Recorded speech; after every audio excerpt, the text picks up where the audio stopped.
자, 그럼 오늘 사연으로 다시 돌아가서 오늘 사연 아들에게 집을 물려줬는데 세금을 2배로 내게 됐습니다. 이거 어떤 내용인지 꽁트로 먼저 만나보겠습니다. 애지중지 키운 아들이 드디어 여자친구에게 프로포즈를 했다고 합니다. 새 집장만은 못해줘도 제가 2년 전에 경매로 낙찰받은 작은 아파트가 있어요. 기쁜 마음으로 아들 명의로 바꿔줬습니다. 아직 세입자가 살고 있지만 아들이 결혼할 즈음에는 계약이 만료되니 아무런 문제가 없겠다 싶었죠. 자기야, 진짜 아버지가 그 집 주신 거야? 너무 감사하다. 그러게 2년 전에 경매 낙찰 받으실 때만 해도 별 생각이 없었는데 내 몫이 될 줄은 누가 알았겠습니까? 그때 1억 원에 산 집이 지금 5억 가까이 하더라고. 그렇게나 올랐어? 뭐야, 너무 좋다. 내 옆에 자기가 있어서 그 자기 복덩이야. 너무 이뻐. 아니 근데 그 세입자 나갈 때 돈 빼줘야 된다는데 여보 그거 괜찮겠어? 아니 전세금이 3억이라며. 그렇지. 근데 부모님이 노후 자금으로 쓰시게 이렇게 두고 뭐 그때는 우리가 주는 걸로 하자. 어차피 그 돈 보태서 뭐 대출 받으려고 한 건데 대출금 안 갚고 되고 뭐 좋아요. 근데 이 증여세도 이것저것 공제받고 나면 한 2천만 원 정도면 되더라고. 그래서 우리는 3억 2천으로 빚 없이 아파트 꿀꺽이야. 그러니까 시작부터 영끌에 뭐 대출 갚으면서 살 그 생각하니까 내가 진짜 막막했었거든. 근데 이제 찬찬히 결혼 준비만 하면 되는 거네 여보, 그치? 그러던 며칠 뒤 마냥 좋아하던 아들에게 전화가 걸려왔습니다. 이 목소리부터가 뭔가 심상치 않겠다 싶었죠. 아버지 큰일 났어요. 세금을 알아보니까 아버지가 양도세를 내야 된다네요. 아야 그게 무슨 소리야. 내가 집을 너한테 증여했는데 무슨 양도세야. 양도세라는 거는 집을 팔 때 나오는 거지. 너 제대로 알아본 거 맞아? 국세청에 전화해보니까 증여세도 내야 되고 양도세도 내야 되고 세금을 2번이나 내야 된대요. 아이 썩을 이제 무슨 그런 법이 있냐. 아들 놈한테 집 한 채 주는데 무슨 세금을 양쪽으로 내. 증여세가 2천만 원 정도였으니까 양도세는 아버지 그 7천만 원 나온다던데. 아니 내가 2년 전에 그 집을 1억 원 주고 샀는데 무슨 세금이 9천만 원이나 나와. 이게 무슨 개 뼈다고 뜯어먹는 소리야. 아니 이게 배보다 배꼽이 더 크겠어. 그러죠 아버지. 어떡하죠? 아니 집은 아들한테 뜯기고 돈은 나라에 뜯기고 이런 법이 어디 있습니까? 아들에게 준 집에 대해서 증여세와 양도세 모두 내야 된다고 국세청 직원의 말이 이게 진짜입니까? 전문가의 도움을 청합니다. 이게 이래서 이래서 세금 폭탄이라고 그랬구나. 세금 폭탄 얘기가 나왔군요. 이게 상식적으로 생각을 했을 때 집을 증여하게 되면 증여세만 내는 게 아닌가 이렇게 생각을 했는데 양도세 이건 대체 어디서 나온 거죠? 꽁트에 힌트가 있습니다. 처음에 아버지가 자신이 경매로 낙찰받은 집에 세입자가 살고 있고 곧 2년 만기가 돼서 나갈 거다라고 하셨잖아요. 네. 여기를 주목하셔야 합니다. 2년 만기 아주 좋은 힌트입니다. 이 힌트 때문에 더 모르겠어요. 뭐예요? 어떻게 되는 거예요? 전세 보증금이 걸려 있다는 게 중요한 건가요? 그러니까 전세를 끼고 물려줬기 때문에 매매다. 아니 그래도 그냥 저 아버지가 아들한테 물려준 건데 이걸 매매로 보는 겁니까? 그러니까 이게 가족끼리 주고받은 거면 그렇지. 그냥 증여인데 지금 왜 아버지가 돈을 받고 판 걸로 간주하는 건지 이거 잘 모르겠어요. 두 분 분노일발자가 아니라서요. 저 침착하시고. 네네. 네. 근데 어떻게까지 뭐 전셋집이니까 뭐 양도세가 나온다는 얘기예요? 뭐예요? 저도 가족끼리 이런 상황이 있는 걸 잘 모르겠거든요. 일단 어렵죠. 잘 생각해 보시면 전세 보증금이 뭐예요? 전세보증금 세입자한테 돈 받은 거 다시 돌려주는 거 그런 거 아닙니까? 저 받아뒀다가 네? 편안하게 돌려줘야 되는 거. 말하면은 그렇죠. 네. 전세 보증금은 다시 세입자한테 돌려줄 돈, 결국 아버지가 채무를 지고 있는 돈이잖아요. 그런데 이걸 아들이 떠안으면서 집을 받았기 때문에 국세청은 단순한 증여가 아니라 일부는 매매, 일부는 증여로 보는 겁니다. 그러면 아들이 아버지의 빚을 승계했다는 게 핵심이 되는 건데 아버지가 갚아야 할 빚이 없어지고 그걸 아들이 갚아야 된다? 그런 네. 건가요? 네, 맞습니다. 빚이 없는 집을 그냥 증여했다면 아들이 순수하게 증여세만 내면 되는데요. 전세보증금 같은 부채를 함께 아들이 떠안는 경우에는 그 금액만큼 매매로 간주되는 거죠. 이게 그렇게 되는 거야? 이게 좀 말이 어려운데 이해가 될 듯 안 될 듯. 그렇지. 예를 들어서 2억 원의 집을 저희가 증여를 했는데 그중에 전세 보증금이 1억 원이 있어요. 반. 근데 그 1억 원을 증여받은 사람이 세입자에게 다시 돌려줄 때 그 1억 원에 대한 것만 저희가 매매로 간주한다는 거죠. 네, 아버지 입장에서는 세입자에게 돌려줘야 할 보증금, 즉 빚이 없어지니 이 부분에 대해서 매매로 간주하는 건데요. 결국 아버지한테는 양도소득세, 아들에게는 증여세가 발생하게 됩니다. 따블이다. 이런 경우를 부담부 증여라고 해요. 부담부 증여는 부담을 지는 증여라는 뜻으로 재산을 증여할 때 채무까지 같이 넘기는 걸 말하는데요. 사연 속의 아버지처럼 주택을 증여할 때 그 주택에 설정된 전세 보증금을 증여하는 거나 아니면은 대출금을 같이 증여하는 거, 이 모두가 부담부 증여에 해당이 됩니다. 그러니까 원래는 아버지가 이 전세금을 갚아야 하는데 이 아버지가 전세금을 안 갚아도 되기 때문에 금전적인 이득을 이 아버지가 취했다고 본다. 이제 좀 이해가 됩니다. 네, 맞습니다. 아들에게 집을 주지 않았다면 전세 보증금은 아버지가 돌려줬어야 하는 거잖아요. 그런데 전세 세입자를 끼고 아들한테 줬기 때문에 아버지는 그 전세 보증금만큼의 이익이 생겼다고 보고 이 부분에 대해 양도세를 물리는 겁니다.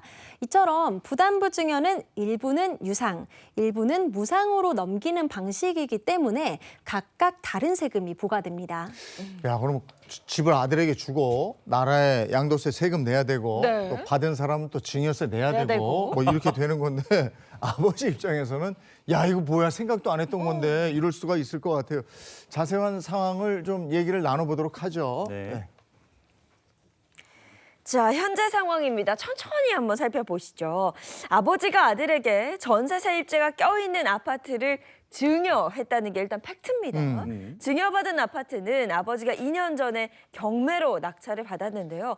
당시 1억 원의 낙찰을 받은 후 3억 원의 전세 세입자를 드렸고요. 주택의 현시가가 5억 원으로 오른 상태입니다. 6개월 뒤 전세 계약 만료가 되고 보증금 3억 원은 이 아들이 세입자에게 준 다음 이 집을 신혼집으로 꾸밀 예정이었다고 합니다. 그랬는데 갑자기 세금 문제라는 복병이 이분들만의 생각으로는 복병이 터진 거죠. 골치가 아파진 상황이 이제 어떻게 해야 됩니까? 근데 아까 꽁트에서 아들이 계산한 세법은 2천만 2천만 원만 원. 내면 된다는 네네. 거였어요. 예. 근데 이 2천만 원은 어떻게 나왔는지 그거 한번 보죠. 자, 이 부자가 예상한 세금입니다. 이거 한번 보시죠. 아버지에게 5억 원의 주택을 받았는데 3억 원을 돌려줘야 할 전세 보증금이라고 치면 아버지에게 무상으로 받은 2억 원에 대해서만 증여세를 낸다. 이렇게 계산을 했을 겁니다. 그래서 2억 원에서 이 자녀 공제 5천만 원 받으면 1억 5천만 원에 대한 증여세만 내면 된다. 네. 이렇게 생각을 했고요. 세율에 따라 계산을 해보면 증여세 2천만 원 나오는 건 맞습니다. 그러니까 이렇게 계산하니까 2천만 원인데 네. 그래서 우리 2천만 원만 내면 돼라고 생각을 했는데 이 부자가 생각한 오류는 뭡니까? 증여세는 2천만 원으로 잘 계산하셨습니다. 그런데 앞서 말씀드린 것처럼 양도소득세라는 세금이 있다는 걸 생각하지 못한 게 조금 큰 오류였습니다. 보증금을 아들이 인수하지 않았더라면 5억 원에 대한 8천만 원의 증여세를 냈을 겁니다. 그런데 보증금을 인수하면서 2천만 원의 증여세만 내게 된다면 너무 증여세가 많이 줄어드는 것 같지 않으세요? 그러니까 아들이 보증금 3억 원을 인수하지 않았다면 증여세 8천만 원이라는 거죠. 근데 증여세가 어떻게 4분의 1로 이렇게 줄어들었어요, 그죠? 그거네요. 네. 전세보증금 3억 원을 아들이 승계하는 순간 그래서 국세청은 이를 유상거래로 간주하는 겁니다. 작아졌으니까. 그래서 아까 말씀하신 것처럼 아버지가 금전적인 이득을 이득을 봤다. 봤다. 그럼 네. 거기에 대해서 세금을 내라. 맞네. 이렇게 되는 건데 근데 이 집이 5억 원이라는 거는 지금 그 현재 시가가 그렇다는 거죠? 네, 맞습니다. 시가는 증여할 시점의 시장 가치 이런 걸 말하는 건데요. 증여는 증여일 전 6개월, 후 3개월 내에 비슷하게 거래된 가격이 있으면 이걸 시가라고 합니다. 그러니까 내 아파트의 옆집이 팔린다? 그러면 이걸 시가로 볼 수 있는 거고요.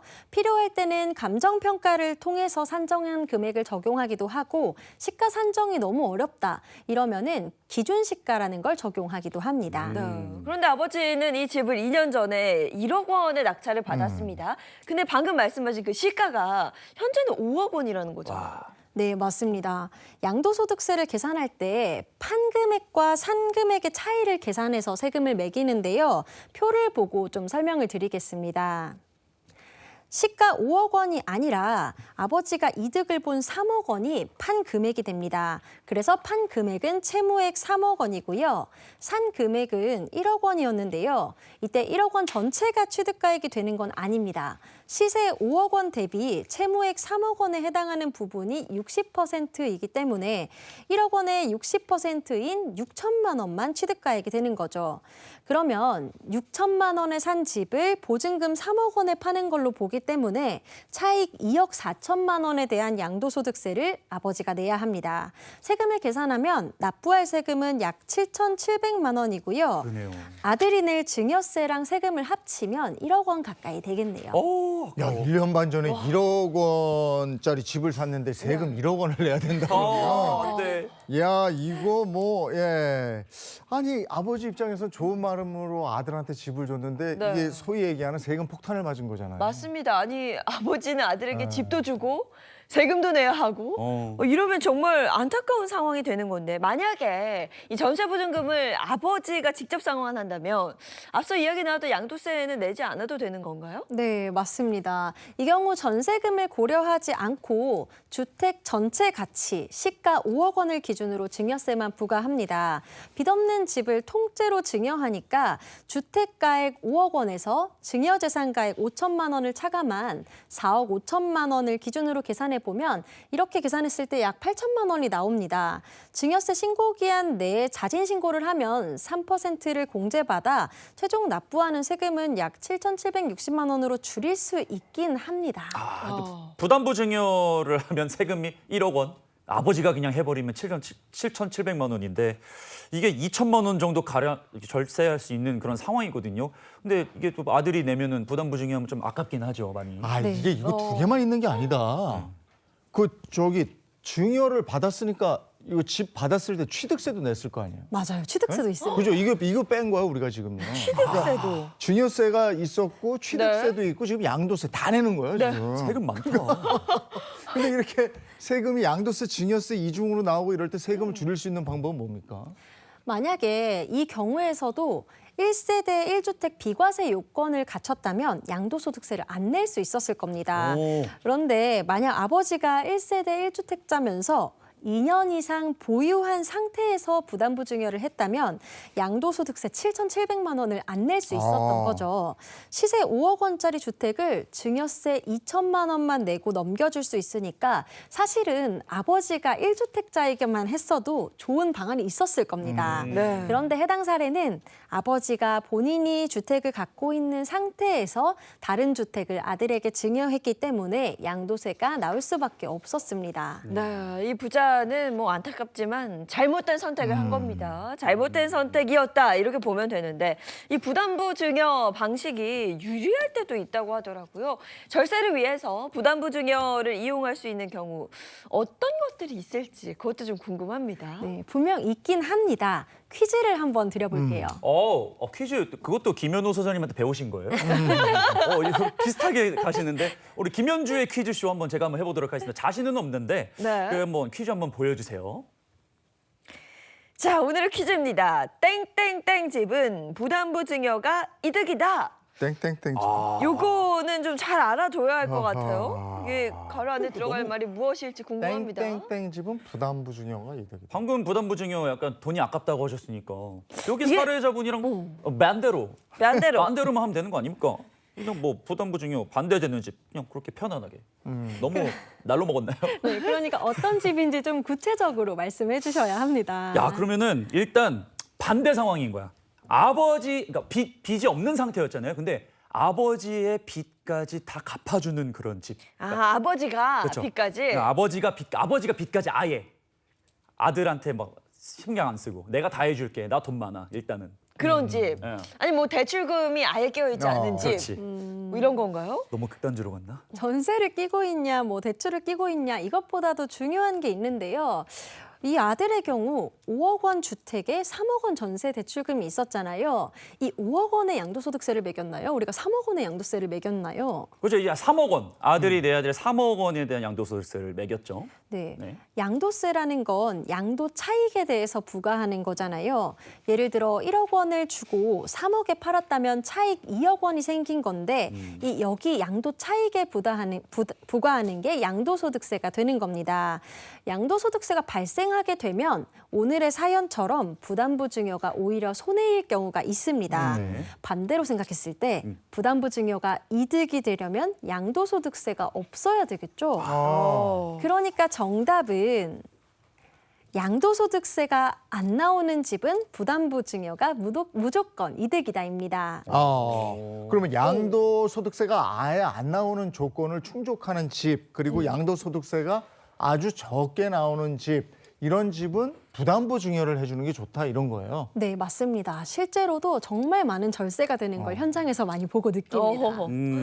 근데 이게 이 부분을 미리 알고 계셨으면 좋았을 텐데 이 사연자분들에게 행복한 아침 항상 이렇게 할 때마다 기다리고 있거든요.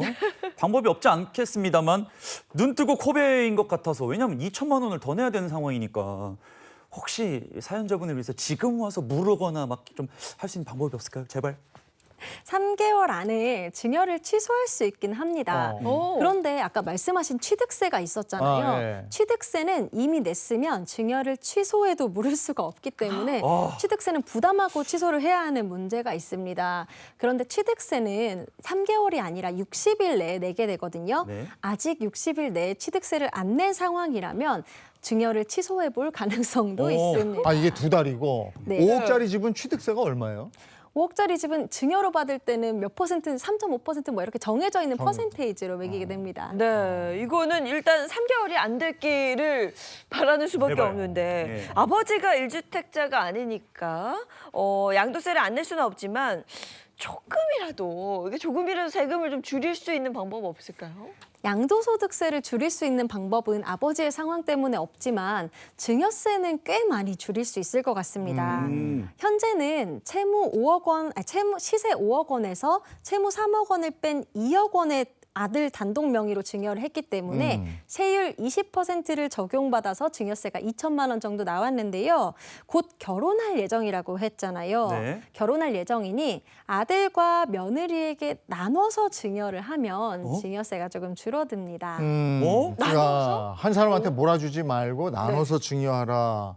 그러면 세금이 어떻게 되는데요? 만약 아들한테 1억 5천만 원, 며느리한테 5천만 원을 증여하게 되면 아들, 며느리 모두 세율 20%가 아니라 10%를 적용받아서 증여세가 1,400만 원 정도 나오게 됩니다. 원래 내야 할 세금의 30% 정도, 600만 원의 세금이 깎이니 고려해 보시면 좋을 것 같고요. 물론 1억 원씩 절반씩 줘도 세금은 동일하게 절세가 되니까 이 방법을 고려해 보셔도 되는데요. 여기서 조금 더 좋은 방법이 있습니다. 혼인 출산 증여재산 공제라는 게 있는데요. 우리가 아직 결혼을 하지 않은 상황이고 결혼해서 언제 혼인 신고를 할지 모르잖아요. 네. 그런데 만약에 혼인 신고를 한다면 혼인신고 전후 2년 동안 세금 없이 받을 수 있는 돈이 기존에는 5천만 원인데 평생 1억 5천만 원으로 한번 늘어납니다. 맞다. 1회. 양쪽에서 1억 5천씩. 네, 양쪽에서 네. 1억 5천. 오. 근데 지금은 한쪽에서 받는 상황이기 때문에 아들 단독 명의로 이 돈을 받게 되더라도 증여세가 500만 원으로 줄어듭니다. 그러니까 기존에 2천만 원 낼 걸 500만 원 낼 수 있으니까 이 부분에서 조금 절세를 하시는 게 어떨까 그러네. 싶습니다. 네, 지금요 다양한 좀 꿀팁을 전해주셨는데 이거 정리해 보면 뭐 어쩔 수 없이 일단 부부 공동 명의로 가야겠네요. 그 예비 시아버지의 이거 정말 어쩔 수 없는 그 선물이야. 아파트 공동 명의. 네. 진짜 장예인선. 네. 그 우리 예인 씨가 저랑 동갑이거든요. 진짜 어떻게 저렇게 얄밉죠? 이게 너무 흐뭇해하시는 것 같은데 어쨌든 그 공동명의가 조금 더 도움이 될 수 있다는 것도 알아봤는데요. 네. 그게 자꾸 이렇게 며느리한테 감정이입하고 그러면 안 되는데 아드님만 안타깝습니다. 아니 그러면 지금 이제 나온 얘기들을 바탕으로 해서 오늘 세금을 줄일 수 있는 솔루션 네. 한번 확인해 보겠습니다. 자, 첫 번째는 아버지가 3억 원의 전세금을 상환할 경우 양도소득세가 0원이 되고요. 증여세가 7,700만 원이 나옵니다. 그렇게 되면 기존에 내야 했던 세금보다 2,060만 원 일단 절세가 가능하죠. 하지만 이 전세보증금을 노후자금으로 쓸 계획이 있으시기 때문에 이 방법 말고 다른 방법 드릴게요. 증여세를 소폭 줄이는 방법 알려주셨는데요. 집을 아들의 이 단독 명의가 아닌 며느리와 공동 명의로 넘기게 되면 야. 이 적은 세율 구간을 적용받아 600만 원 정도 절세가 가능합니다. 대단하다. 그러면 이 내야 하는 세금은 양도소득세 7,760만 원, 증여세 1,400만 원이 되겠습니다. 야, 이거 호랑이한테 물려가도 정신 차리면 된다더니 그래도 제가 결혼을 아까 꽁트에서는 결혼할 여자 잘 맞는 것 같습니다. 며느리 덕분에 이렇게 증여세 작게 낼 수 있으니까 조금이라도 아주 조금이라도 절세할 수 있는 방법이 있다는 게 중요한 거잖아요. 네.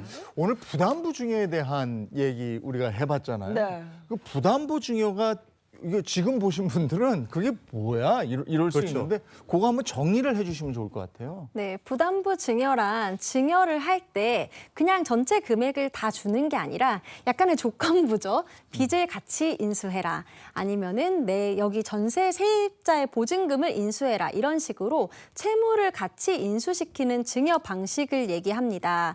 이 부담부 증여를 하게 되면 아들은 증여세를 내야 하지만 아버지는 양도소득세를 내야 하고요. 아버지가 양도소득세를 내야 하는 상황이라고 하면 부담부 증여가 그렇게 절세 방안으로 크게 쓰이지 않을 수도 있습니다.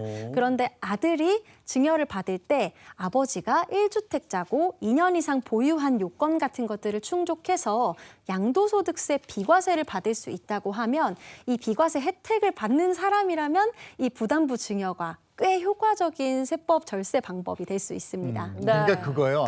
아버지가 1주택자인데 그 1주택을 아들한테 물려주는데 네. 이 주택에 빚이 없는 거야. 네. 그리고 2년 이상 보유했기 때문에 양도세를 낼 게 없는 거예요. 근데 이럴 경우에는 부담부 증여를 해주는 게 좋다는 거예요. 그런 경우에는 지금은 빚이 없으니까 그냥 증여를 하게 되는 거잖아요. 아, 그렇지. 근데 이제 빚이 있으면서 2년이 충족됐을 때, 네. 그때 하는 거군요. 네, 그러니까. 맞아요. 그러면 양도소득세는 안 나오고 증여세도 결혼 출산했을 때 받을 수 있는 1억 5천만 원 공제를 적용받아서 줄이면 세금이 가장 적게 나오게 될 거고요. 네. 지금은 세입자의 전세보증금 같은 문제만 얘기를 했었잖아요. 네. 근데 보통 우리가 집 살 때 전부 다 대출 끼고 사게 되잖아요. 그쵸. 이렇게 대출 끼고 사게 되는 것이 그 등기부 등본에 대출이 들어가 있어요. 이 대출까지 같이 증여하는 경우도 있는데 이것도 세입자한테 보증금 돌려주는 거랑 마찬가지로 그러네. 부담부 증여로 보게 되거든요. 네. 그래서 실제로 정말 많이 사용하시는 방법이라고 보면 됩니다. 네. 하여간 1주택이고 2년 이상 보유했으면 되는 거예요. 네, 맞습니다. 네. 네. 혼인신고가 이렇게 무서운 거였구나. 근데 이 뭐 세금이라는 게 내지 않을 수가 없어요. 내야 하지만 이렇게 저희 행복한 아침 함께 하시면 똑똑하게 절세할 수 있는 꿀팁도 전해드리니까요. 이 시간 계속해서 함께 해주시면 좋을 것 같습니다. 저희가 앞서 이제 시작할 때 이제 상속세가 좀 달라진다 이렇게 네. 이야기를 했는데 짧게 한 번만 더 정리를 해주시겠어요? 어떤 부분이 달라지는지? 네, 상속세 같은 경우에는 기존의 유산세에서 유산취득세로 변경되는 게 가장 크게 변경되는 부분입니다. 유산세는 사망한 분의 총 재산을 기준으로 해서 10%에서 50%의 상속세율을 매긴 다음에 이렇게 나온 세금을 각자가 부담하게 하는 거고요. 총 재산을 기준으로 세율을 적용하기 때문에 조금 높은 세율이 적용될 가능성이 있습니다. 그런데 이제 유산 취득세로 바뀌게 되면은 이제 각자가 받은 부분에 대해서만 세금을 매기니까 세율이 변화하지 않아도 각자가 받은 부분에 대해서만 세금을 내게 되니 세금이 줄어드는 효과가 있습니다. 네. 이게 국회를 통과하면 2026년부터 시행이 됩니다. 2028년부터 시행된다는 그- 얘기가 있는데요. 한참 남았네. 네, 근데 이게 국회를 통과할지도 사실 미지수입니다. 네. 진행시켜, 진행시켜. 네. 이거 지켜봐야겠습니다. 여기까지 해야 되겠습니다. 고맙습니다. 고맙습니다. 감사합니다.